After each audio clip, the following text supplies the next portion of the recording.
राम राम। आप सभी का पहले तो बहुत बहुत धन्यवाद कि आप सरस्वती ज्योतिष विज्ञान को 1 सब्सक्राइबर से 1 लाख सब्सक्राइबर तक ले आए।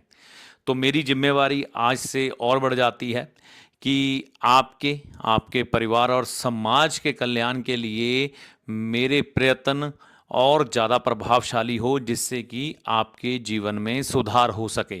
तो इस चीज़ के लिए मैं अपनी तरफ से कोशिश और प्रयत्न करता रहूँगा। आपका सहयोग ज़रूरी होगा। ठीक है। तो यहाँ तक लाने के लिए फिर से आपका बहुत बहुत धन्यवाद। तो आज मैं आपके लिए एक ऐसा वीडियो लेके आया हूँ जिसमें कि हम एक तरह से धरती माँ का धन्यवाद करेंगे। देखिए, धरती यानी कि जो ज़मीन है वह चंद्र की भी है, वह शुक्र की भी है। और यहाँ पर ज़मीन यानी कि एक चीज़ को समझिए कि वह लक्ष्मी का रूप है।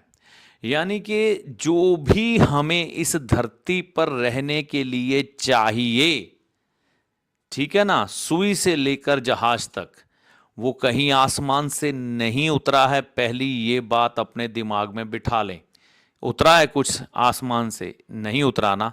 तो सब कुछ आपको दिया है धरती माँ ने। यानी कि इस जमीन का सीना फाड़ कर ही हमें सब कुछ मिला है। जैसे हमें जब हम उत्पन्न होते हैं, माँ के सीने से दूध मिलता है और हम पलते हैं, पहली खुराक हमारी माँ का दूध होती है। ठीक है ना। इस दुनिया में आते हैं। इसी तरह से जीवन में हमें जो कुछ भी चाहिए वह धरती देती है, और धरती हमारी माँ है। इसी के आधार पर हमारे बुजुर्ग कहा करते थे कि बेटा, जमीन बेचना अपनी माँ बेचने के बराबर है। तो अपनी ज़मीन कभी मत बेचना, क्योंकि वो माँ होती है। किसानों पर तो ये चीज़ और भी ज़्यादा मतलब कि लागू होती है। उनके पूर्वज उनको बताया करते थे कि ज़मीन मत बेचना, ज़मीन का सौदा करना मतलब माँ का सौदा करना। ठीक है ना। तो ये ज़मीन से हम सब लेते रहते हैं। खाने पीने की वस्तुएं, अपने घर बार को बनाने के लिए मिट्टी, रेता, बजरी, ईंट, जो भी वो भी मिट्टी से ही बनती है। तो हर चीज़, लोहा भी, जो भी आप सोच लो इस धरती पर है, वो सारा ज़मीन से ही मिला है। यानी कि हमें ज़मीन ने दिया है। तो ज़मीन का क्या कभी आपने धन्यवाद किया है? ठीक है ना। एक तो हमारे वो पिता सूर्य देव हमें पालते हैं, है ना। अगर वो ना आए तो हमारा सांस लेना भी संभव नहीं है। तो उनकी पत्नी जो है वो लक्ष्मी है। लक्ष्मी के पास ही सारा धन धान्य है।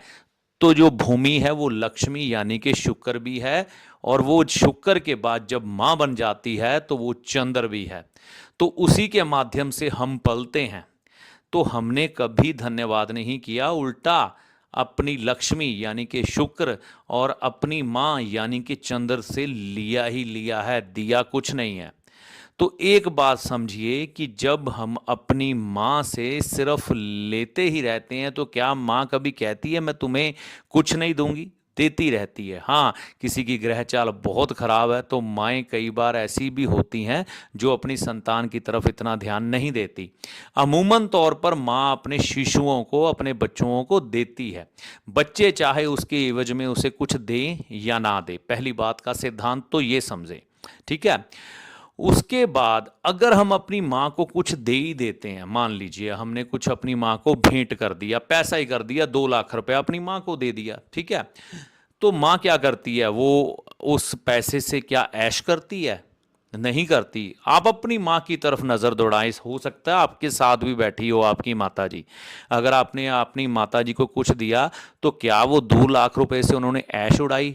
नहीं। या तो वो प्रॉपर्टी ले लेंगी, या वो गहने ले लेंगी, या सेविंग में रख देंगी, चल बेटा तेरे आगे जाके काम आ जाएगा। तो माँ हमेशा समर्पण की भावना में ही होती है और अपने बच्चों के अलावा किसी का नहीं सोचती। यानी कि धरती जब हमें कुछ खाने को देती है वो माँ के रूप में आ जाती है, लक्ष्मी के रूप में आ जाती है। तो माँ कभी भी अपने पास कुछ नहीं रखती। अगर हम माँ को कुछ दे दें तो हमें कई गुना होकर वापस मिलता है। कई बार आपने देखा होगा अपनी पत्नी के माध्यम से, कई बार आपको धन की प्राप्ति हुई होगी। पत्नी ने बोला होगा आपकी जेब काट काट के ही तो ये पैसा इकट्ठा किया था, तो वो कई बार आपने दिए, उन्होंने सेविंग करके रख लिए। ठीक है ना। कई बार आपने माता को दिए, सेविंग करके रख लिए, और जब आप पर बुरा समय आया तो माता और पत्नी ने पैसा निकाल के आपके हाथ में रख दिया और आपकी प्रॉब्लम सॉल्व हो गई। तो ये सिद्धांत को समझे, धरती जैसे हमें देती है इसी तरह पत्नी और माता भी हमें देती है और धरती भी हमें देती है। तो हम अगर धरती और माँ या पत्नी को कुछ देते हैं तो ऐसी संस्कारी माएँ और स्त्रियाँ घर में होती हैं, हमारे माताएं और बहनें, जो जोड़ती हैं। ठीक है ना, जोड़ती हैं बुरे समय के लिए। एक सिद्धांत को समझे, कुदरत हमें मदद कब देगी? जब हम कुदरत की मदद करेंगे। तो कुदरत की मतलब मदद कैसे हो सकती है? उसका पोषण करके। पोषण करके एक तो पेड़ पौधे लगा सकते हैं, कुदरत को नुकसान ना पहुंचाए, गंदगी ना फैलाएं। ठीक है ना, गंदगी फैलाने का मतलब है कि हम अपनी धरती को गंदा कर रहे हैं, चंद्र और शुक्र को। ठीक है ना। अब हम अपनी माता और धर्मपत्नी यानी कि शुक्र को तो देते ही हैं, क्या आपने धरती को कभी कुछ दिया है? कभी नहीं दिया होगा, नज़र दौड़ा के देख लेना। सिर्फ किसान के अलावा कोई भी कभी भी धरती को कुछ नहीं देता है। ठीक है, अब से हम देंगे। ये वीडियो देखिए पहले।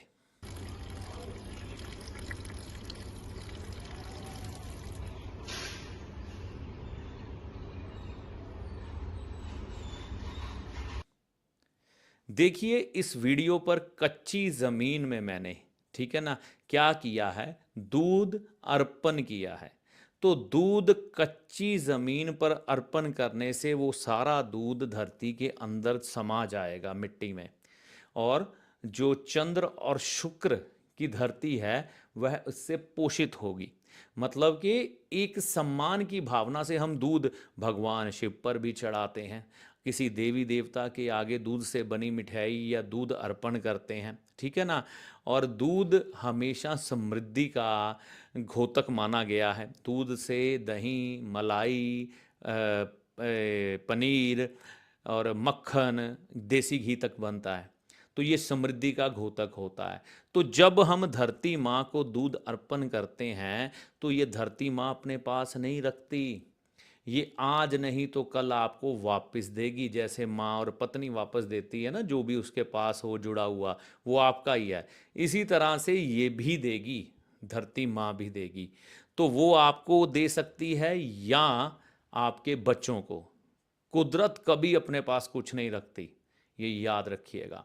तो ये दिमाग में रखिए कि अगर आपने दूध का अर्पण धरती माँ को किया तो ये धरती आपको उसके बदले में ऐसा ही कुछ लौटाने वाली है। तो अगर समृद्धि चाहते हैं, बच्चों की तरक्की चाहते हैं, परिवार में खुशहाली चाहते हैं, तो एक तो पहले धरती माँ को नमन करें। ठीक है ना। और दूसरा, धरती माँ को कभी कभी पोषित करें, दूध के साथ उसे पोषित करें। अब कई लोगों के घर में तो कच्ची जगह ही नहीं है, तो आपके पास मिट्टी तो है ना गमले में, उसको कर सकते हैं। ठीक है ना। और दूध अर्पण करें उस मिट्टी में, आप देखेंगे आपको उस माँ लक्ष्मी, भगवान शिव, ठीक है ना, चंद्रमा की कृपा से किसी चीज़ की कमी नहीं रहेगी। तो करके देखें ऐसा, आपके जीवन में समृद्धि माता रानी की कृपा से जल्दी आएगी। तो ये वीडियो बस इसी के लिए था कि धरती का अगर हम धन्यवाद करते हैं तो सृष्टि, कुदरत, धरती, चंद्र और शुक्र आपके जीवन को खुशहाल कर देंगे। पूरा सैद्धांतिक तरीके से मैंने आपको बताया है, अगर आप समझ पाए हों तो करके देखिए। आपका आने वाला भविष्य, आपके बच्चों का आने वाला भविष्य इससे पोषित होगा, उत्तम होगा। हाँ, अपने कर्म शुद्ध रखिएगा, इसको मत भूलिएगा। तो अगले वीडियो तक के लिए